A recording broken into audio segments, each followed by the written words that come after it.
IIM UPSC tuitions only in Tirumala IAS institute Chaitanyapuri. Call చేసి ఇప్పుడే join అవ్వండి.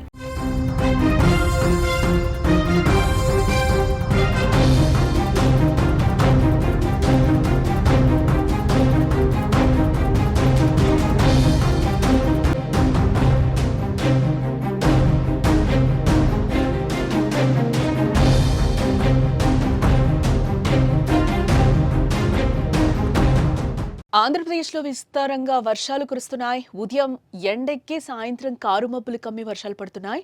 రాష్ట్రంలోని పలు జిల్లాల్లో కొన్ని రోజులుగా ఇలాంటి పరిస్థితే కనిపిస్తోంది. బంగాళాఖాతంలో ఏర్పడిన అల్పపీడనం మరింత బలపడడంతో మరో 2 నుంచి 3 రోజులు కూడా వర్షాలు పడతాయని వాతావరణ శాఖ అంచనా వేస్తోంది. రాబోయే 24 గంటల్లో ఇది ఉత్తర వాయువ్య దిశగా పశ్చిమ మధ్య బంగాళాఖాతం వైపు కదిలే అవకాశం ఉన్నట్లు వాతావరణ శాఖ తెలిపింది. ఆ తర్వాత ఉత్తర ఈశాన్య దిశగా తిరిగి దిశ మార్చుకుని మధ్య బంగాళాఖాతంలో క్రమంగా బలహీనపడనున్నట్లుగా పేర్కొంది.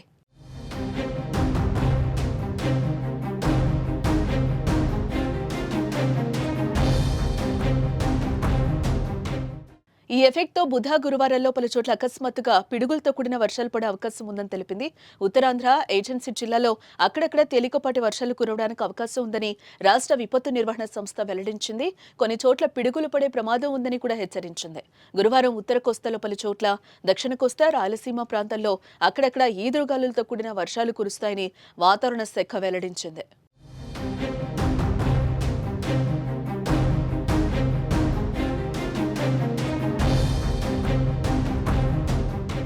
ఇటు మరోవైపు విశాఖపట్నంలో భారీ వర్షం కురిసే అవకాశం ఉండడంతో కోస్తా ఆంధ్రకు ఎల్లో అలర్ట్ జారీ చేశారు.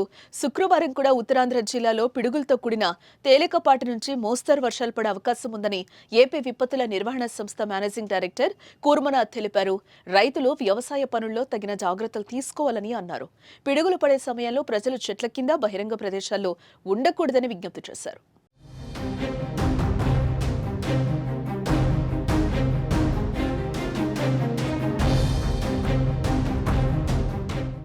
అటు ఎండలు కూడా రాష్ట్రంలో భారీగానే ఉన్నాయి.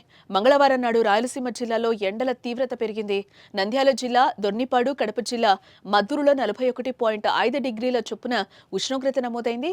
కర్నూలు జిల్లా కామవరం 40.7, పల్నాడు జిల్లా రావిపడులో 40.6, ప్రకాశం జిల్లా దరిమడుగులో 40.6 డిగ్రీల మేర అధిక ఉష్ణోగ్రతలు రికార్డయ్యాయి. రాష్ట్ర వ్యాప్తంగా 25 ప్రాంతాల్లో 40 డిగ్రీలకు పైగా ఎండ తీవ్రత కనిపించింది.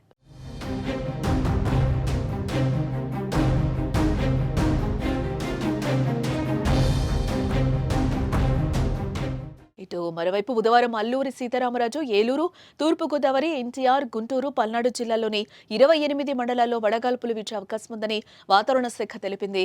ఏలూరులో 5 మండలాలు, ఎన్టీఆర్ జిల్లాలో 2, గుంటూరులో 9, పల్నాడులో 2 మండలాల్లో తీవ్ర వడగాలులు ఉంటాయని ప్రజలు అప్రమత్తంగా ఉండాలని వెదర్ రిపోర్ట్ వెల్లడించింది.